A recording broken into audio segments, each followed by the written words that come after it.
scary Peppa Pig episode that never made it on TV. It was a perfectly ordinary Tuesday morning when Peppa and George woke up in their bedroom. The sun was shining through the window, and everything seemed normal. Mummy Pig called them down for breakfast, her voice echoing through the house in the usual cheerful way. But as Peppa walked down the stairs, she noticed something strange. The family photos on the wall were all facing backwards, showing only their blank wooden backs. At breakfast, Daddy Pig was reading his newspaper as always. But when Peppa looked closer, she saw that all the pages were completely blank. The words seemed to have vanished overnight.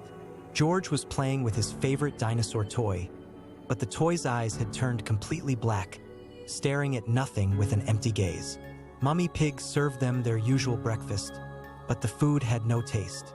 The orange juice was clear like water, and the toast was white as paper. When Peppa tried to speak, her voice sounded distant and hollow, as if it was coming from somewhere far away. After breakfast, they decided to visit their friends at the playground. But as they walked through the town, Peppa noticed that all the houses looked exactly the same. Every door was painted the same shade of red, every window had identical curtains, and every garden had the same flowers arranged in perfect rows. At the playground, Susie Sheep was sitting on the swing, but she wasn't moving. Her eyes were wide open, staring straight ahead without blinking. When Peppa called her name, Susie turned her head slowly, and her smile was too wide, stretching from ear to ear in an impossible way. Pedro Pony was at the slide, but he was sliding up instead of down, defying gravity as he moved backwards up the smooth surface. Rebecca Rabbit was spinning on the roundabout, but she was spinning so fast that her features became a blur, and a strange humming sound filled the air. The sky began to change color, shifting from blue to a sickly yellow, then to an unnatural green. The clouds moved in perfect geometric patterns, forming shapes that hurt to look at directly. The sun appeared to be getting closer, growing larger and brighter until it filled half the sky. Peppa tried to run home, but every street led back to the same playground. No matter which direction she went, she always ended up in the same place. George had disappeared somewhere along the way, and when she called his name, only her own voice echoed back, distorted and strange. The other children at the playground began to gather around Peppa, their movements synchronized and unnatural. They all had the same too-wide smile, and their eyes reflected the strange green light from the sky. They began to speak in unison, their voices creating a haunting chorus that seemed to come from everywhere at once. As the voices grew louder, Peppa realized that she couldn't remember how she had gotten to the playground, or even what day it was. Time seemed to be moving in circles, and every moment felt like it was repeating itself. The familiar world of her childhood had become a maze with no exit, where nothing was quite as it should be, and every friendly face hid something unsettling behind its smile. Scary Peppa Pig episode that never made it on TV. It was an ordinary evening when Peppa and George were getting ready for bed. Mummy Pig had just finished reading them their favorite bedtime story, and Daddy Pig was downstairs watching television. The house felt warm and cozy with the familiar yellow walls glowing softly. But as Peppa climbed into her bed, she noticed something strange. The family portrait hanging on the wall looked different somehow. The smiles on their faces seemed wider than usual, stretching unnaturally across their pink faces. When she blinked, the portrait appeared normal. George was already fast asleep in his little bed, clutching his favorite dinosaur toy. The house grew quiet, with only the gentle ticking of the kitchen clock breaking the silence. Outside, the moon cast long shadows through the windows. Around midnight, Peppa woke up to a strange sound coming from downstairs. It was a soft humming, like someone singing a lullaby, but the melody was wrong somehow. The notes seemed to twist and bend in ways that made her feel uncomfortable. The humming grew louder, and now she could hear footsteps moving slowly through the house. But these weren't the familiar sounds of Mummy or Daddy Pig. These footsteps were different, heavier, and they seemed to drag across the floor. Peppa decided to wake up George, but when she looked over at his bed, she gasped. George was sitting up, but his eyes were completely black, like two dark holes in his face. He was staring straight ahead, not blinking. His mouth was slightly open, and the same eerie humming was coming from his throat. She whispered his name, but George didn't respond. Instead, he slowly turned his head toward her, and when he smiled, his teeth looked sharp and pointed. The humming stopped abruptly, and the silence was even more frightening. Peppa wanted to run to Mummy and Daddy Pig's room, but as she stepped out of bed, she realized the hallway had changed. It stretched on forever, much longer than it should have been, with doors lining both sides. The family photos now showed faces she didn't recognize. She began walking down the endless hallway, her bare feet making no sound. Each door she passed was slightly open, and from behind them came whispers and voices that sounded almost like her family, but not quite right. The whispers spoke her name repeatedly. As she continued walking, the hallway began to change around her. The yellow walls started to fade to a sickly green color, and the family pictures became darker. The whispers grew louder, but when Peppa finally reached the end of the hallway, she found herself back in her own bedroom. George was lying in his bed, sleeping peacefully with his dinosaur.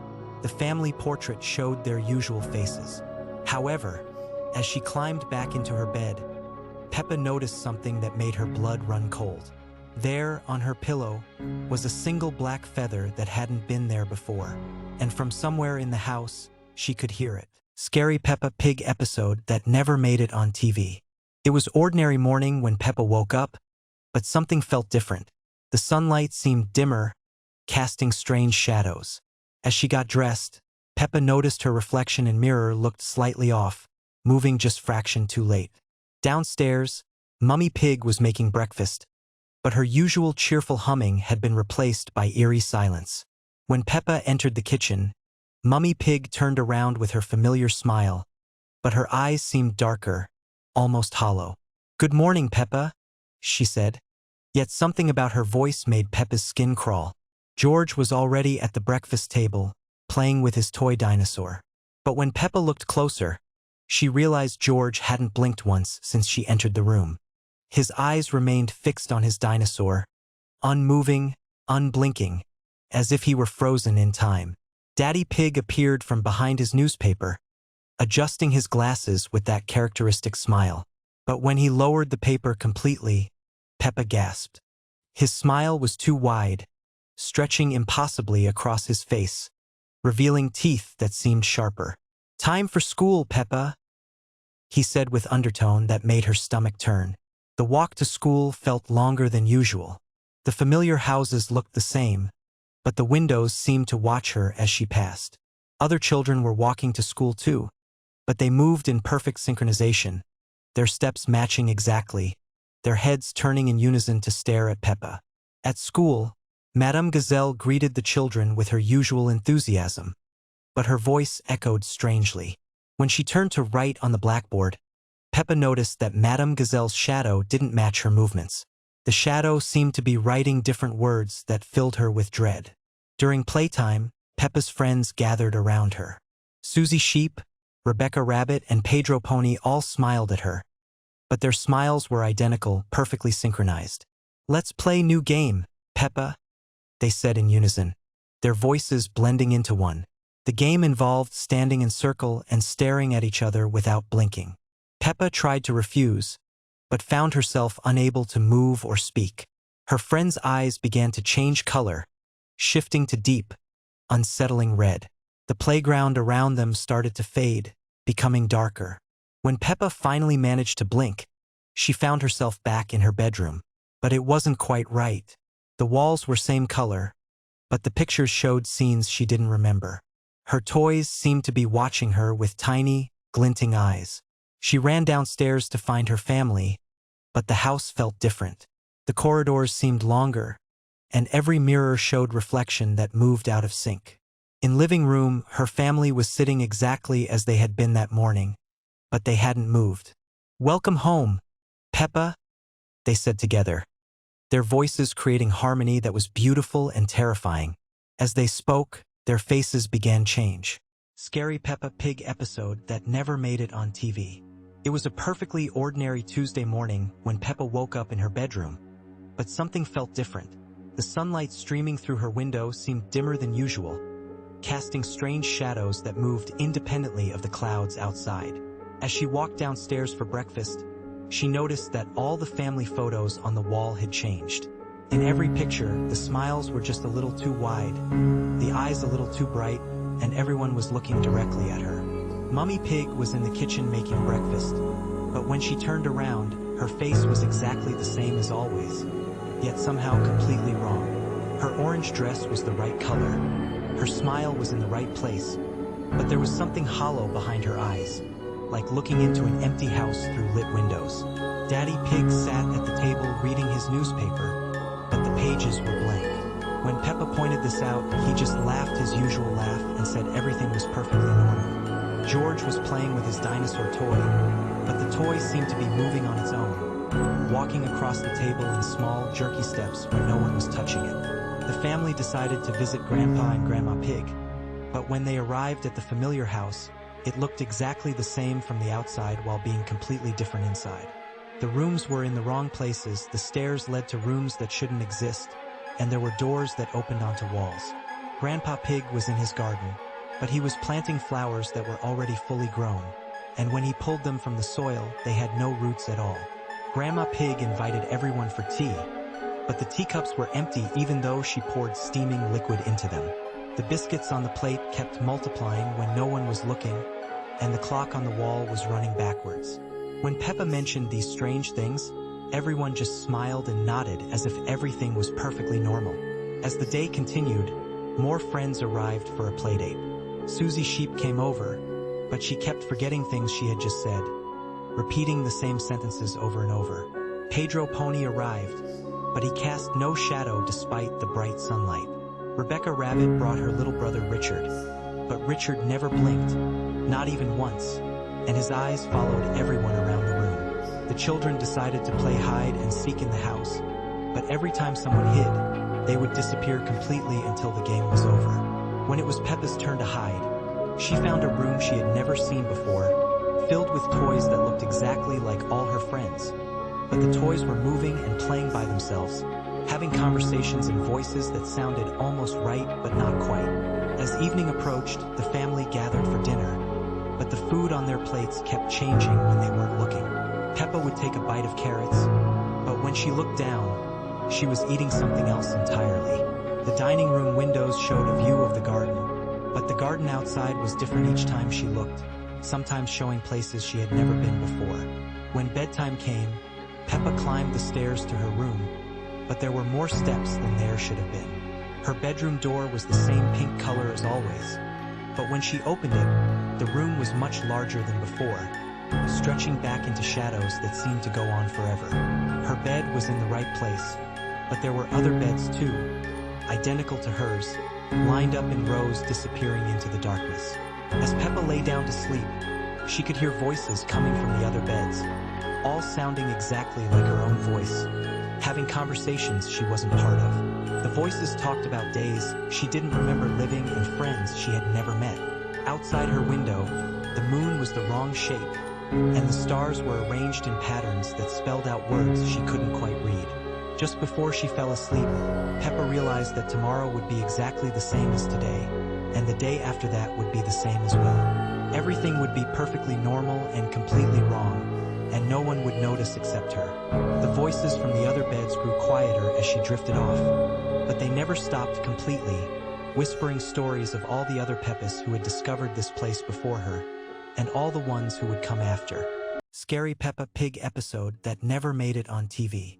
It was a quiet evening when Peppa and George were playing in their bedroom. The toys scattered across the floor seemed perfectly normal, but something felt different tonight.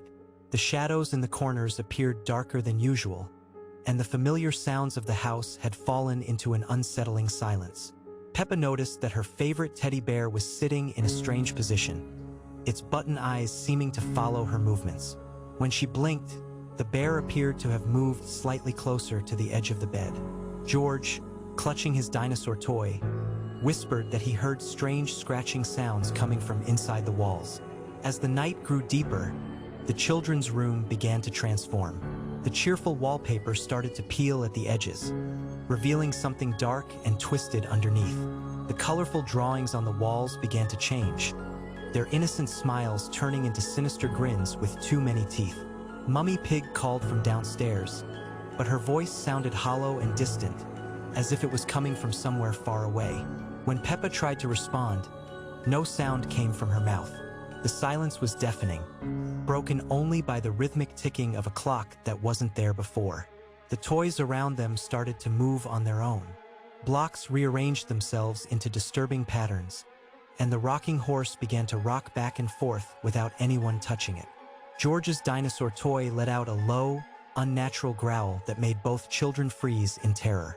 Suddenly, the bedroom door creaked open, but nobody was there. A cold draft swept through the room, extinguishing the night light and plunging everything into darkness. In the blackness, they could hear footsteps approaching, slow and deliberate, getting closer with each passing second. When the lights flickered back on, the room had completely changed. The walls were now covered in strange symbols that seemed to pulse with their own dark energy. The mirror on the dresser showed not their reflection, but something else entirely: shadowy figures with glowing eyes watching them from the other side. Peppa reached for George's hand, but when she looked at him, his familiar face had changed. His eyes had become completely black, and when he smiled, rows of sharp teeth gleamed in the dim light. He spoke in a voice that wasn't his own, asking if she wanted to play a new game that would last forever. The house itself seemed to be alive now, breathing and shifting around them. The floorboards creaked and groaned as if something massive was moving beneath them. The windows showed not the familiar garden outside, but an endless void filled with swirling darkness and distant, haunting whispers. As Peppa tried to run toward the door, she realized that the hallway beyond had stretched impossibly long, with doors leading to rooms that shouldn't exist. Each door she passed whispered her name, inviting her to come inside and never leave. The familiar yellow house had become a maze of nightmares, and there was no way out. Scary Peppa Pig episode that never made it on TV. It was a perfectly ordinary Tuesday morning when Peppa woke up in her bedroom, but something felt different. The sunlight streaming through her window seemed dimmer than usual, and the familiar sounds of her family moving around downstairs were strangely absent. She called out for Mummy Pig and Daddy Pig, but only silence answered back. Peppa made her way downstairs, her little hooves clicking against the wooden steps in a rhythm that seemed to echo longer than it should. The living room was exactly as she remembered it. The purple sofa, the yellow walls, the television in the corner. But everything felt hollow, like a stage set waiting for actors who would never come. She found George in the garden, standing perfectly still by the muddy puddles they loved to jump in. But when Peppa approached him, she noticed something peculiar. George wasn't blinking. His eyes were fixed on something she couldn't see, and when she waved her hand in front of his face, he didn't react at all. The other children from playgroup began arriving one by one, but they all shared the same strange behavior. Susie Sheep stood motionless by the gate, Pedro Pony remained frozen near the swing set, and Candy Cat sat unnaturally still on the garden bench. They all had the same vacant stare, looking at something beyond Peppa's vision. As the day progressed, Peppa realized she was the only one who could move freely. Everyone else had become like living statues, their eyes following something invisible that drifted through the air around them. The silence was broken only by a soft humming sound that seemed to come from everywhere and nowhere at once. When evening came, the humming grew louder, and Peppa finally saw what everyone else had been watching. Shadows began to dance on the walls, taking shapes that didn't match anything in the room. The shadows moved independently, reaching out with long, thin fingers toward each frozen figure. One by one, her friends and family began to change. Their usual bright colors started to fade, becoming pale and translucent. George was the first to become completely see-through, like a ghost of his former self. Then Susie, then Pedro, until Peppa found herself surrounded by transparent versions of everyone she loved. The shadow figures grew bolder, stepping away from the walls entirely. They had no faces, just smooth darkness where features should be, but Peppa could feel them watching her with an intelligence that made her skin crawl. They moved with purpose, circling around her like they were deciding what to do next. Peppa tried to run, but found that her own movements were becoming slower and more difficult. Looking down at her hands, she saw that she too was beginning to fade. The vibrant pink of her skin was becoming lighter, and she could see through her own arms to the floor beneath. The humming reached a crescendo as the shadow figures closed in around her. Peppa felt herself becoming lighter, as if she was dissolving into the air itself. Her last coherent thought was wondering if this was how all the others had felt when their turn came. The next morning, the house stood empty and silent. The furniture remained in place. The toys were scattered exactly where they had been left, but there was no sign that anyone had ever lived there. Only the shadows on the walls seemed different, moving in ways that shadows shouldn't move, as if they contained something that had once been much more than darkness. Visitors to the house would later report feeling watched, hearing faint humming sounds, and seeing glimpses of pink figures in their peripheral vision. But whenever they turned to look directly, there was nothing there except shadows that seemed just a little too deep, a little too alive. The episode ends with the camera slowly panning across the empty rooms, while the